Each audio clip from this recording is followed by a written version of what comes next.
Mesdames, Messieurs, bonsoir et bienvenue dans le 20h de TFM. Dans l'actualité de ce mercredi, un détenu retrouvé mort dans sa cellule à Diourbel. L'homme était âgé de 70 ans. Les derniers développements dès le début de cette édition. Le pouvoir appelé à appliquer le pacte de bonne gouvernance démocratique. Une frange de la société civile presse les nouvelles autorités. En sport, comment se comportent nos lions aux Jeux Olympiques de Paris? Pour le moment, l'écrin olympique est vide, mais l'espoir est encore permis. Reportage avec notre envoyé spécial dans la capitale française. Voilà pour les titres. Le développement, c'est tout de suite.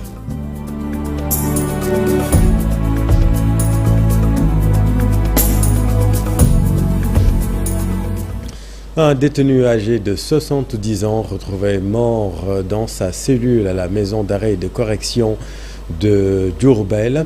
Selon les premiers témoignages, il s'agit d'une mort naturelle. Le défunt était âgé de 70 ans. Les derniers développements avec Babacar Diouf.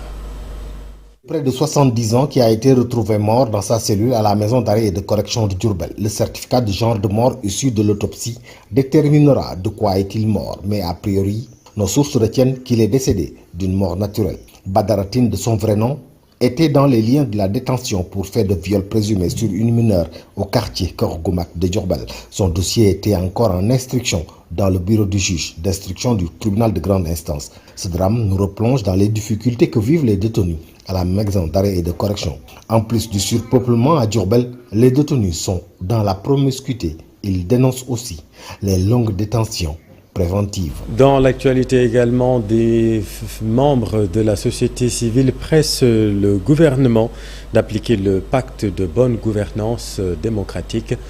Voyons tout cela avec Cheikh Diop.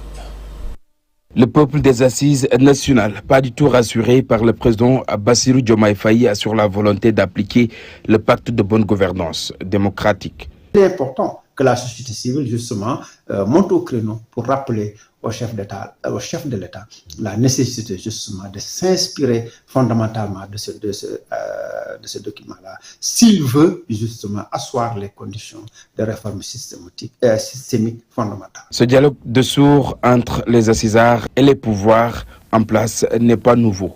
Il avait fait le même reproche à Macky Sall, qui avait signé la charte mais ne l'a jamais appliquée, malgré la mise en place de la CNRI. Malgré 2 lettres de relance, on n'entend pas parler du pacte citoyen qu'ils ont signé, on n'entend pas parler des résultats de la CNRI, on n'entend pas parler de la problématique aujourd'hui de changer nos institutions, de changer un peu tout ce qu'on veut prendre, c'est-à-dire mettre un peu les citoyens au centre de la démocratie, qu'on soit plus les parents pauvres des politiques.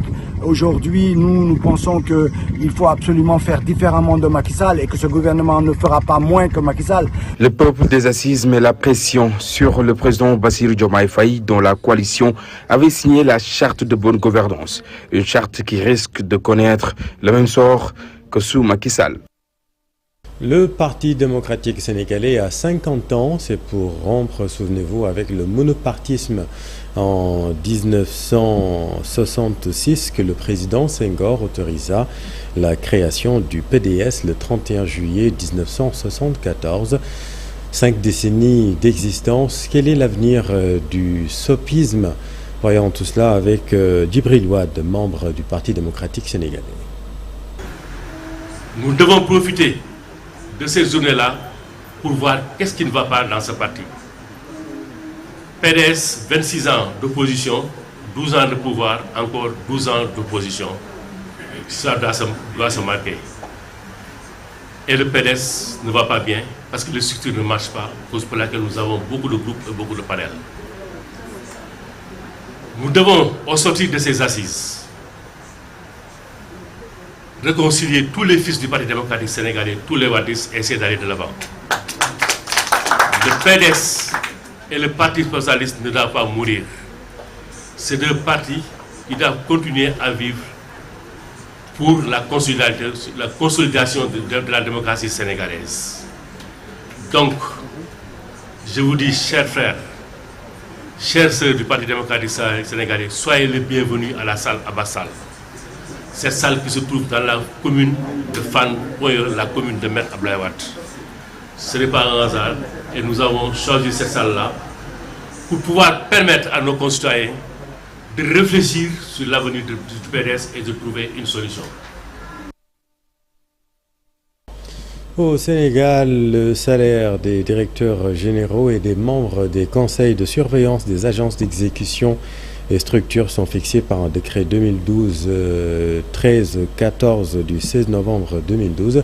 Dans ce décret signé par l'ancien président de la République Macky Sall, les salaires des DG ne peuvent pas dépasser 5 millions de francs CFA et sont catégorisés. Qu'est-ce qui explique cette publication? Explication Fatima Touré. La révélation du salaire du chef de l'État place maintenant à celui des directeurs généraux et des membres des conseils de surveillance des agences d'exécution et structures. Comme prévu dans le décret numéro 12-13-14 du 16 novembre 2012, modifié en ses articles 4 et 5, les salaires ont été fixés et regroupés en 4 catégories. Pour la première catégorie, qui regroupe les agences les plus importantes comme ARTP, AGEROUTE, les directeurs généraux perçoivent 5 millions de francs CFA. Les présidents du conseil de surveillance, eux, reçoivent 2 millions de francs CFA et les membres du conseil sont rémunérés à hauteur de 300 000 par session. Concernant la catégorie 2, les DG gagnent 4 millions de francs CFA, les PCS 1 750 000. Les membres du conseil de surveillance, eux, ont 250 000 par session. S'agissant de la catégorie 3, les directeurs généraux touchent 3 millions de francs CFA et les PCS 1 500 000 francs CFA et les membres du conseil perçoivent 200 000 francs par session. Et enfin, pour la catégorie 4, les DG d'agence ont un salaire qui s'élève à 2 millions francs CFA, au moment où les PCS, eux, perçoivent 1 250 000 francs CFA, et les membres du conseil de surveillance 150 000 francs par session. À noter que les directeurs généraux peuvent avoir des indemnités de performance, mais celles-ci ne peuvent dépasser 30%. Il faut juste rappeler que toutes ces dispositions ont été prises par l'ancien président de la République, Macky Sall, qui pense que le fait de publier les salaires des personnes qui gèrent un budget d'au moins 1 milliard de francs CFA renforce la transparence dans la gestion des deniers publics. Et cela a commencé depuis... La Sénélec explique que le système de tarification Woyofal, c'est connu, le système but suscite de l'incompréhension. La société nationale veut dissiper les malentendus. Reportage Fatou Bintou Conté. Avec près de 2 millions d'abonnés, le produit Woyofal mis en place par la Sénélec est un système de prépaiement de l'électricité qui fait face à une incompréhension due à son système de facturation. Pleine période de chaleur, donc il y a beaucoup d'interrogations, surtout concernant le Woyofal. Effectivement, beaucoup de clients ont des soucis par rapport à la gestion de la facturation même, parce qu'ils n'obtiennent pas forcément le même nombre de kilowatts pour le même montant d'achat. Dans ce produit innovant présente un certain nombre d'avantages et permet aux clients de mieux gérer leur consommation. Donc aujourd'hui, on a un nouveau système, le Woyofal, c'est le prépayé. Donc le client paie d'abord pour recevoir l'électricité après. Donc maintenant, une fois qu'il a reçu l'électricité, le client a la capacité aujourd'hui de dialoguer avec son compteur. Donc il peut savoir ce qu'il a consommé hier, il peut savoir ce qu'il a consommé en cours de mois, il peut savoir ce qu'il a consommé les 6 derniers mois. Donc par rapport à ça, aujourd'hui, le client peut savoir sa consommation moyenne, mensuelle, journalière et s'approvisionner juste pour le montant dont il a besoin. D'ailleurs, des astuces montrent que pour acheter du courant, le consommateur peut le faire de façon intelligente selon des dates appelées tranches. Aujourd'hui, si on est à la fin du mois et qu'on est déjà à la 2e, 3e tranche, le 28, le 29, ce n'est pas la peine d'acheter de gros montants parce qu'on est déjà sur la 3e tranche. Donc il faut vraiment éduquer la population pour qu'elle aille vers ce sens-là. Donc aujourd'hui, le 28, le 29, si on n'a plus d'électricité, il faut juste acheter. De quoi nous permettre de terminer le mois, parce que le Woyofal, le cycle de facturation, il est mensuel. Donc tous les 30, le système il repart à 0. De toutes les façons, la Sénélec compte améliorer la communication sur ce produit en allant vers la population, leur principale cible. On a pour ambition aujourd'hui d'être avec la clientèle H24. Parce qu'aujourd'hui, le compteur Woyofal nécessite non seulement une communication entre le client et le compteur lui-même, mais la Sénélec se doit d'être là en intermédiaire. Donc ça veut dire que c'est nous qui devons expliquer aux clients comment ça marche et comment utiliser de manière efficiente ce compteur-là. Donc aujourd'hui c'était la presse, la semaine passée c'était les associations de consommateurs. Donc c'est des rencontres qu'on fait jusqu'au niveau local. Le Woyofal fait son bonhomme de chemin dans les foyers sénégalais qui optent de plus en plus pour ce type d'approvisionnement en électricité. Cher payé, la tasse de café Touba, le petit gobelet, se vend à 100 francs CFA parce que le produit, vous allez le voir, est devenu très rare sur le marché. Reportage Habib Faye. Vendeur détaillant de café Touba, un commerce qui, dit-il, a changé sa vie, mais ces derniers jours, il peine à trouver le produit sur le marché. Je ne vois plus le café Touba. Auparavant, j'achetais la graine de café pour en faire de la poudre. Maintenant, impossible de l'acheter. Je me contente du café en poudre pour ensuite le revendre. Le kilogramme est à 4500 voire 5000 francs CFA. Une hausse qui n'est pas à la portée de ces deux vendeurs.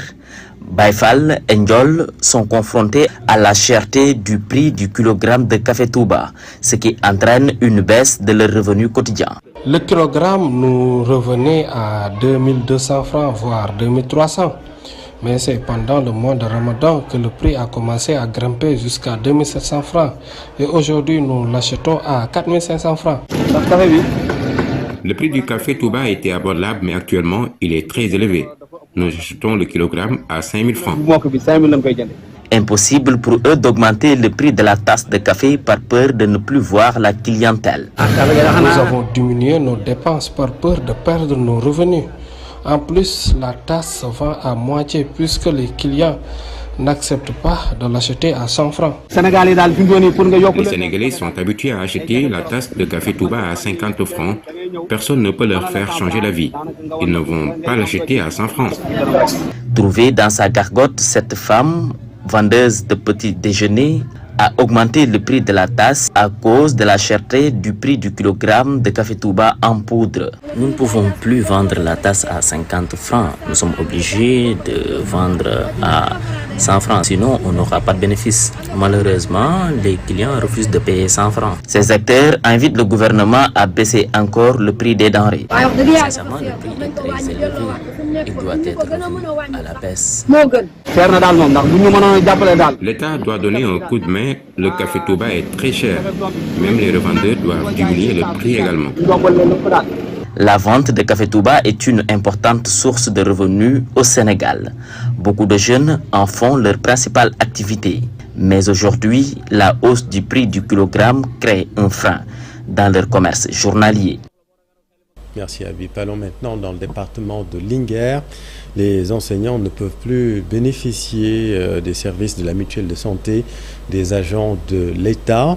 Depuis plus de 6 mois maintenant, ils ont fait face à la presse pour fustiger l'arrêt des prestations. Modou Ndour, leur porte-parole du jour. Adhérents de la mutuelle, on nous coupe nos cotisations au niveau de la source et depuis plus de 12 mois maintenant, sinon plus de 8 mois maintenant, nous n'avons plus de prestations au niveau de cette mutuelle-là. Les pharmacies ne donnent plus de médicaments. Au niveau des structures de santé aussi, les agents, si vous voulez, les adhérents de la MSAE sont presque rejetés. Parce que tout simplement, il n'y a aucune prestation qui est honorée au niveau de ces structures de santé. Non seulement la MSA ne gère plus, les prestations, pharmacie comme hôpitaux, ils continuent à persécuter les adhérents qui osent lever le ton pour dire non à cette injustice. J'en suis un exemple. Lui, il a été suspendu. Le coordinateur national, M. Ba, a été suspendu. Ça fait plus d'1 an, on souffre, et presque partout dans le Sénégal. J'aimerais aussi interpeller les autorités étatiques, qu'ils s'autosaisissent et demandent à ce que les institutions compétentes prenne en charge ce dossier-là de la EMSA, parce que vraiment nous ne comprenons plus, alors qu'on nous coupe à la base, on nous torture, on nous persécute et nous n'avons pas le mot à dire. Et nous venons de l'apprendre, la compagnie Air Sénégal a un nouveau patron. Il s'agit de El Hadj Ibrahima Boutout Mané, selon le site Dakar Actu. Monsieur Mané était jusqu'ici directeur général chargé de la coopération des financements extérieurs, du développement du secteur privé et des partenariats. Nous y reviendrons. Culture à présent et de 4 pour l'écrivain non-voyant Sidi Bouya Mbaye dans son dernier livre Les chaînes de la liberté. Le thème de l'immigration clandestine est exploité à fond. L'auteur a rendu hommage également à Youssou N'Dour dans son roman. Voyons tout cela avec Abdou Diouf Diagne.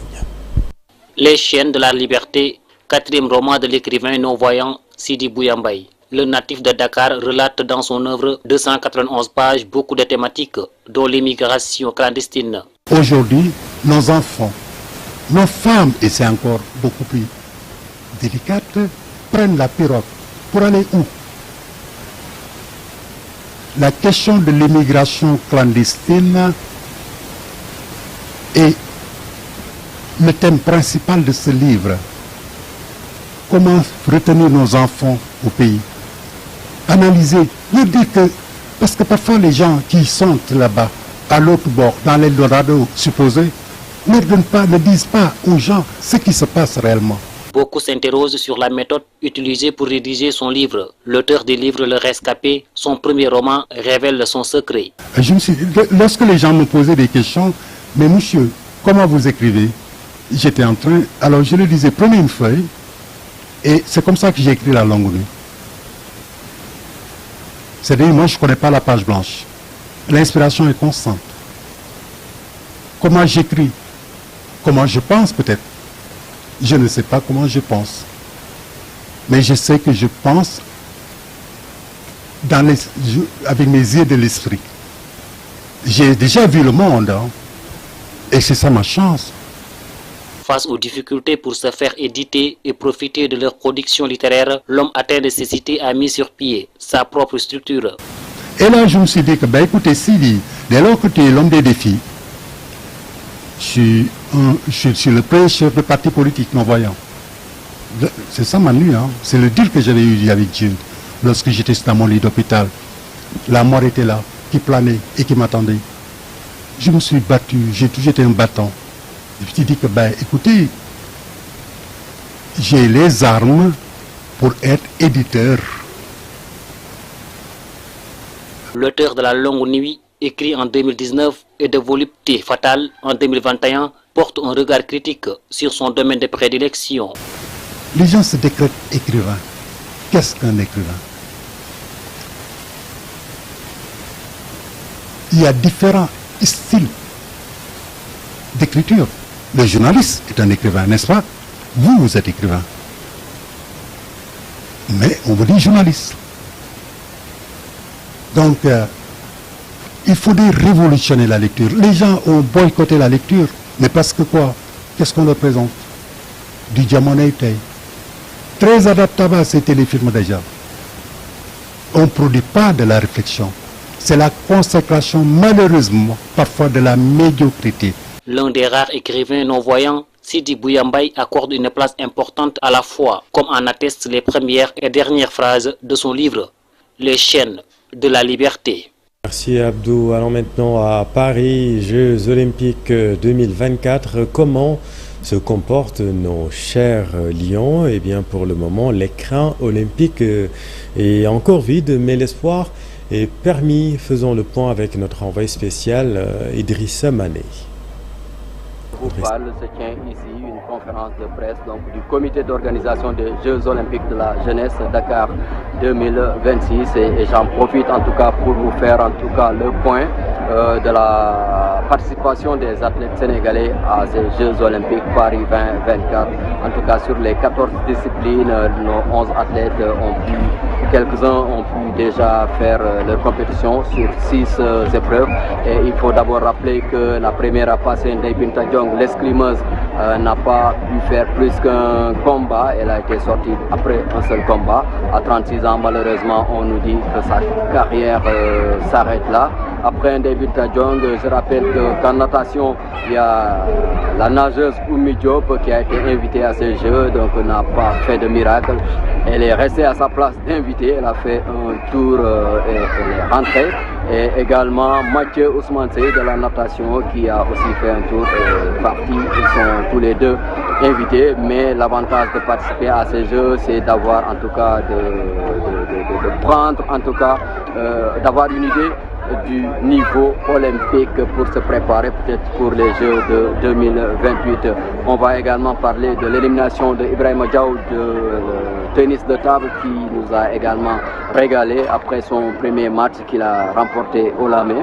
Il a fait un match égal avec un Hongkongais qui partait favori et malheureusement après 3-7 partout, Ibrahima Diaw a perdu le dernier set et il ne sera pas qualifié pour le tour suivant. Donc après eux, on a vécu en tout cas la sensation Yves Bourris qui s'est qualifié en canoë slalom monoplace en finale. Après tout le Sénégal attendait cette finale. Malheureusement, le jour de la finale, il s'est sabordé et il s'est qualifié 12e, une bonne place, même si lui, il crache dessus parce qu'il voulait la médaille d'or. Donc Yves, il reviendra bien entendu samedi pour faire en tout cas le canoë cross contre la montre.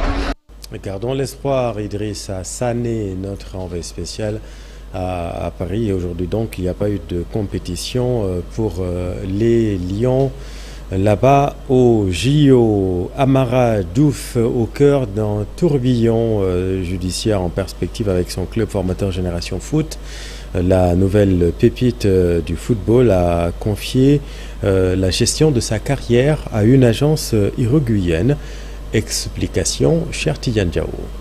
Génération Foot est-elle en train de perdre le contrôle de sa pépite Amara Diouf? Une interrogation qui agite les débats dans le milieu du football sénégalais. Des informations parues laissent entendre que le champion d'Afrique des U17 a confié la gestion de sa carrière à une agence basée en Uruguay du nom de Dodici Sport Management International. Selon D-Sport, les deux parties se sont engagées pour une durée de 5 ans. L'intermédiaire est désigné comme seul et unique mandataire pour gérer les éventuels contrats de transfert, contrats de publicité, entre autres. Le président de Génération Foot, joint par le site d'information sportive, annonce qu'ils ont porté plainte contre l'agent en question, puisque le joueur est sous contrat avec l'académie de Denis Biramdao. Le président soutient qu'ils ont logé, nourri et mis le garçon dans de bonnes conditions de performance depuis l'âge de 8 ans. En attendant les développements de cette affaire, Amara Diouf, opéré des ligaments croisés du genou à Barcelone, ne sera pas opérationnel avant au moins 9 mois. International, l'actualité dominée par la mort du chef politique du Hamas. Il s'agit d'Ismaël Haniyeh qui a été tué, vous le savez, à Téhéran, où il était en visite. Vous l'avez suivi dans nos précédentes éditions. Nous y reviendrons sur cette forte actualité internationale. Voilà, c'est la fin de cette édition. Merci infiniment de l'avoir suivi. Les programmes continuent dans un instant. Papa Abdoulaye Der pour Soir d'Info, la suite.